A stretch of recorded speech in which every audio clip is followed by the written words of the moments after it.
एक बार की बात है, बेचारी टूनी चिड़िया अकेली रहा करती थी और उसके पास तो मिट्टी का ही घर था। बेचारी टूनी चिड़िया बहुत ज्यादा गरीब थी। इस महंगाई ने तो हमारा दिमाग खराब कर रखा है।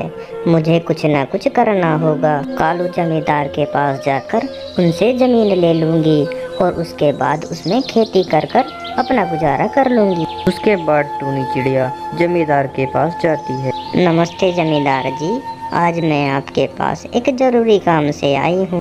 हाँ हाँ बताओ। मेरे पास तो सब पक्षी जरूरी काम के लिए ही आते हैं। तुम कोई नई नहीं आई हो? नहीं नहीं साहब, ऐसी कोई बात नहीं है। ऐसी बात नहीं है तो कैसी बात है? जल्दी बताओ, टाइम खराब मत करो। साहब, मुझे आपकी कुछ जमीन किराए पर चाहिए। आप मुझे कुछ जमीन किराए पर दे दो, मैं उसमें खेती कर लूंगी। मेरे पास कुछ नहीं है, मैं बहुत ज्यादा गरीब हूँ। अरे तुम गरीब हो तो इसमें मैं क्या करूँ? अगर तुम गरीब हो तो इसमें मैं कुछ नहीं कर सकता। आए बड़े जमीन किराए पर लेने, तुम्हें कुछ और काम नहीं है क्या? आ गए ही यहाँ को मुँह उठाकर। जाओ, जमीन वमीन नहीं मिलेगी किराए पर। पता नहीं कहाँ कहाँ से आ जाते हैं। फिर बेचारी टूनी चिड़िया वहाँ से आ जाती है। अरे यार, समझ नहीं आता। जमींदार साहब के पास गई थी और उन्होंने तो मुझे ही उल्टा सीधा सुना दिया। अब ऐसा करती हूँ कि मैं जमींदार की पत्नी के पास जाती हूँ, उनसे कहूँगी जमीन के लिए। फिर टूनी चिड़िया जमींदार की पत्नी के पास आ जाती है। अरे जमींदार की पत्नी को तो मैंने सब जगह देख लिया, अब मुझे पहले आराम कर लेना चाहिए। मैं बहुत ज्यादा थक गई हूँ। फिर टूनी चिड़िया पेड़ पर आराम करने लगती है। नमस्ते मालकिन, मैंने तो आपको सब जगह देख लिया और मैं आपके पास किराए की ज़मीन के लिए आई हूँ। मुझे आप थोड़ी सी किराए के लिए ज़मीन दे दो, मैं आपका किराया समय पर दे दिया करूँगी। किराए का तो ठीक है टूनी, लेकिन मैं अपने पति से बिना पूछे तुम्हें जमीन नहीं दे सकती। मुझे पहले उनसे पूछना होगा। मुझे माफ़ कर दो टूनी, मैं तुम्हें ऐसे ज़मीन नहीं दे सकती। बेचारी टूनी चिड़िया वहाँ से ही वापस आ जाती है और ऐसे ही बहुत समय बीत जाता है। दारू पीने के कारण कालू कौवे की मौत हो जाती है। मैंने आपको बहुत समझाया, लेकिन आपने मेरी एक नहीं सुनी। आज मुझे अकेला छोड़कर चले गए। अब मैं इस खेती का क्या करूँगी? इतनी सारी खेती को तो मैं संभाल भी नहीं पाऊँगी।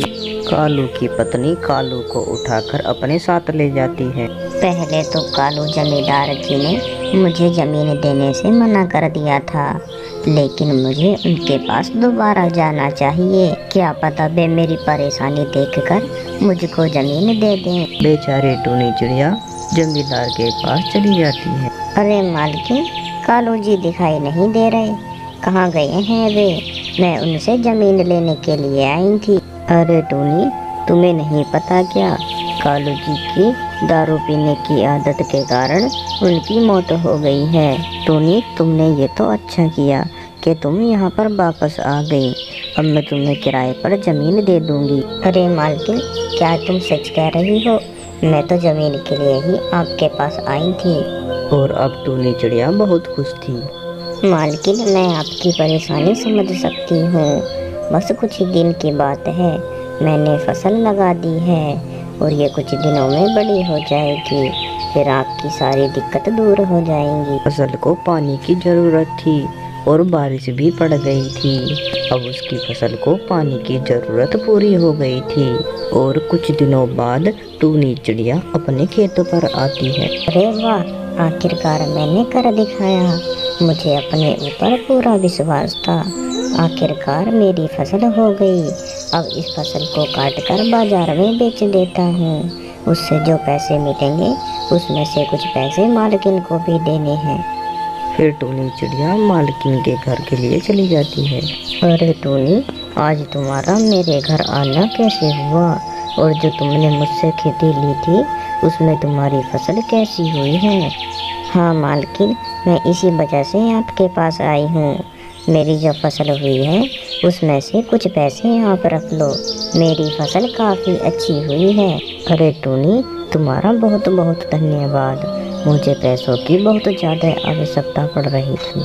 बेचारी टूनी अपने घर को वापस आती है। टूनी चिड़िया अपने घर में बैठकर सोच रही थी कि आखिरकार उस गरीबी से मेरा पीछा छूट ही गया। अब मेरे पास ठीक ठाक पैसे हो गए। अब तो मैं खेती में भी और अच्छे से काम करूंगी। दोस्तों, यह वीडियो कैसी लगी हमें कमेंट बॉक्स में ज़रूर बताएं और हमारे चैनल को सब्सक्राइब करना ना भूलें।